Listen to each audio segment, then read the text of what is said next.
दूध वाले ने किया अपनी बेटी का एक कोहड़ी के साथ विवाह। जय श्री कृष्ण मित्रों, स्वागत है आप सभी का गोपेश ज्ञान यूट्यूब चैनल में। मित्रों, आज की कहानी बड़ी ही ज्ञानवर्धक और रोचक है। आपसे निवेदन है कि वीडियो में बने रहें वीडियो की समाप्ति तक। एक गरीब लड़की की 3 बातें यदि ध्यान से सुन ली तो आप राजा बन जाओगे। किसी गांव में एक गंगा सिंह नाम का व्यक्ति रहता था। उसके पास बहुत सी गाय और भैंसें थीं। वो उनका दूध बेचकर परिवार का खर्च चलाता था। गंगा सिंह बड़ा ही चालाक किस्म का था। ईमानदारी की कमाई से उसका कभी पेट ही नहीं भरता था, इसलिए वो दूध में पानी मिलाकर बेचता था। भागवती नाम की उसकी एक लड़की थी। वो भी अपने पिता की तरह चल फिरकर दूध बेचा करती थी। उसके पिता ने उससे कह रखा था कि जब सुबह शाम दूध दोहने का समय आए तो दूध दोहने वाले बर्तनों को साफ करके उनमें पानी डाल दिया करना, जिससे दूध की मात्रा भी बढ़ जाएगी और लोगों को पता भी नहीं चलेगा। इस प्रकार कपट करके गंगा सिंह खूब लोगों को लूटता रहता था और किसी को इस बात का आभास भी नहीं होता था। उसी नगर में एक संत की कुटिया थी। रोज सुबह शाम महात्मा जी के यहाँ सत्संग होता था। वे हर रोज लोगों को सुंदर सुंदर उपदेश देकर उन्हें सही मार्ग दिखाते थे।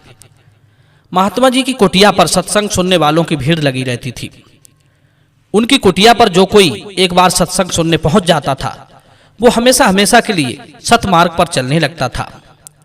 गंगा सिंह इस बात को जानता था, इसलिए उसने अपनी बेटी से कह रखा था कि बेटी, तुम हर जगह दूध बेचने जाना, पर उस साधु की कुटिया की तरफ कभी भूलकर भी मत जाना। ये साधु महात्मा उल्टा सीधा ज्ञान सुनाकर लोगों का जीवन बिगाड़ देते हैं। अच्छे खासे धनवान व्यक्ति को भी बैरागी बना देते हैं। ये तो ये सोचते हैं कि हमने लंगोट चढ़ा ली, जटा रखा ली, वस्त्र रंगा लिए तो दुनिया के सारे लोग हमारी तरह हो जाएं। पिता के समझाने पर बेटी ने कह दिया, ठीक है पिताजी, मैं उधर कभी नहीं जाऊंगी। प्रिय बंधुओं, भागवती कई दिनों तक उस तरफ दूध बेचने नहीं गई। एक दिन थोड़ा सा दूध बच गया था। उसने सोचा कि आज थोड़ा दूध बच गया है, क्यों ना उस ओर चलकर दूध बेच आती हूं। यही सोचकर वो महात्मा जी की कुटिया की ओर चली गई। उस समय कुटिया में संत के प्रवचन चल रहे थे। महात्मा जी समझा रहे थे कि हे संसार के लोगों, जीव को बड़ी मुश्किल से मनुष्य का जन्म मिलता है, और यदि उल्टे सीधे बुरे कर्म करके किसी ने इसे बिगाड़ लिया तो फिर उसे हजारों लाखों जन्मों तक मनुष्य का जन्म नहीं मिलता। जो मनुष्य सच्चाई के रास्ते पर चलकर धन कमाता है, भगवान उस पर सदैव प्रसन्न रहते हैं और उसका कभी बुरा भी नहीं होता। और जो छल कपट बेईमानी करता है, भगवान उससे मनुष्य जन्म छीनकर उसे पशु पक्षी बना देते हैं। जो दूसरों को धोखा देकर अपना पेट भरता है, उसे नरक की कठोर यातनाएं सहनी पड़ती हैं। ऐसा मनुष्य लोक परलोक दोनों जगह दुखी रहता है। सच्चा मनुष्य सदा सुखी रहता है और झूठा आदमी दुखी रहता है। भागवती को महात्मा जी के उपदेश बहुत अच्छे लगे, इसलिए उसने वो दूध संत को ही दे दिया। उसके बाद भागवती ने पूछा, हे महाराज, सच और झूठ का क्या स्वरूप होता है? महात्मा जी ने बताया, हे बेटी, सच दूध है और झूठ पानी। जो केवल दूध बेचते हैं वे सच्चे होते हैं, और जो दूध में पानी मिलाकर बेचते हैं वे झूठे होते हैं। झूठ बोलकर धन कमाने से नरक मिलता है, और सच्ची कमाई करने वाले पर भगवान सदैव प्रसन्न रहते हैं। प्रिय बंधुओं, महात्मा जी का उपदेश सुनकर भाग्यवती को सद्बुद्धि आ चुकी थी। वो अपने पिता के साथ अब तक जो करती आई थी, उसे अपनी करनी पर पछतावा होने लगा। उसने प्रतिज्ञा ली कि आज से मैं पिताजी को दूध वाले बर्तन में पानी डालकर कभी नहीं दूंगी। मित्रों, अगले दिन गंगा सिंह जब दूध दोहने के लिए बैठा, तब भागवती से कहा कि वो बर्तन साफ करके दे दे। वो तो जानता था कि बेटी बर्तन धोने के बहाने से उसमें पानी भरकर ले आएगी। उसके ऊपर से वो दूध दुह लेगा, लोगों को पता भी नहीं चलेगा कि दूध में पानी मिला दिया है। रोज की तरह भागवती ने बर्तन मांजकर पिता को दे दिया, लेकिन रोज की तरह उस दिन बर्तन में पानी नहीं था। दूध दुहते समय दूध लेने वाले कुछ ग्राहक भी पास में ही खड़े थे। पिता ने खाली बर्तन देखकर लड़की से इशारे में कहा, भागवती, आज तुमने दोहनिया अच्छी तरह से मांज कर नहीं दी है, लो इसे दोबारा से साफ करके ले आओ। उसका इशारा साफ था कि इसमें पानी डालकर ले आओ, परंतु लड़की ने पिता से बर्तन लेकर मांजकर फिर से उसे खाली ही पकड़ा दिया। गंगा सिंह बर्तन खाली देखकर मन ही मन झुंझला उठा। कहने लगा, अरे भागवती, आज तुझे क्या हो गया है? दुहनिया साफ से क्यों नहीं धोती? फिर से गंदा बर्तन पकड़ा दिया। अब वो ग्राहकों के सामने ये तो नहीं कह सकता था कि बर्तन में पानी डाल लाओ। उसने फिर भागवती को बर्तन धोने के लिए दे दिया, लेकिन लड़की ने फिर से बर्तन मांजा और खाली ही अपने पिता को पकड़ा दिया। तीसरी बार भी बिना पानी का बर्तन देखकर गंगा सिंह मन ही मन में अपनी लड़की पर बहुत क्रोधित हुआ। उसने झटपट दूध दूहा और ग्राहकों को चलाया।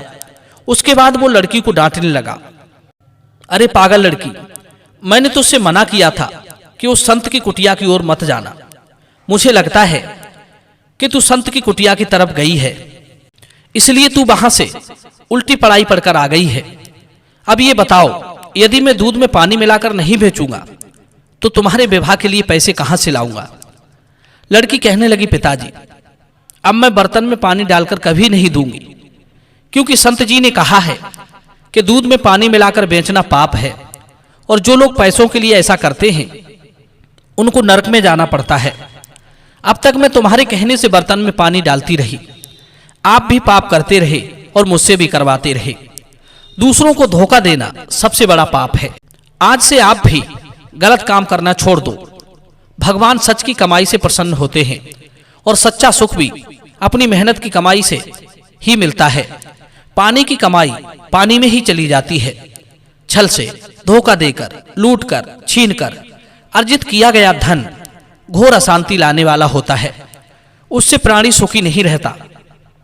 एक रूप से आप कमाओगे, किसी अन्य रूप से आपके पास से चला जाएगा, और लोगों की बद्दुआओं का भी सामना करना पड़ेगा।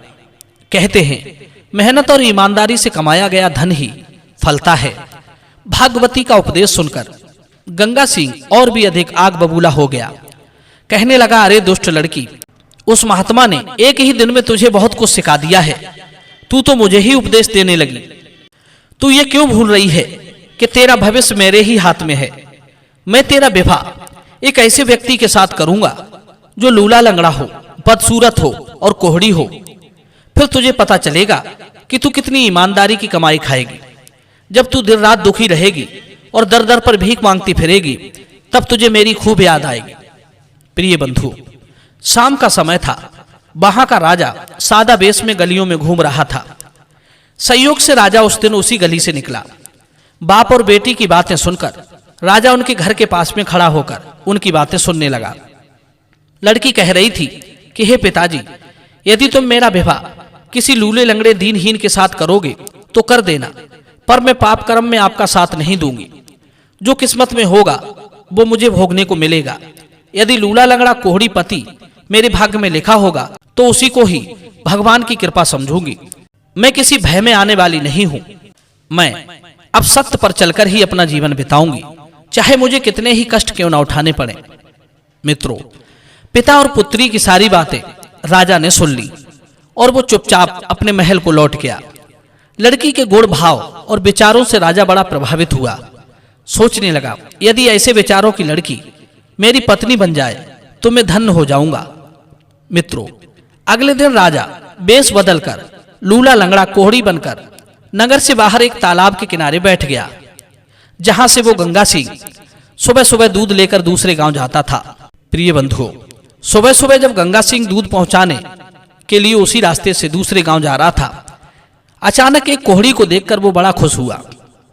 सोचने लगा, क्यों ना इसी लूले लंगड़े कोहड़ी के साथ बेटी का विवाह कर दूं, उसे उसकी करनी का दंड मिल जाएगा।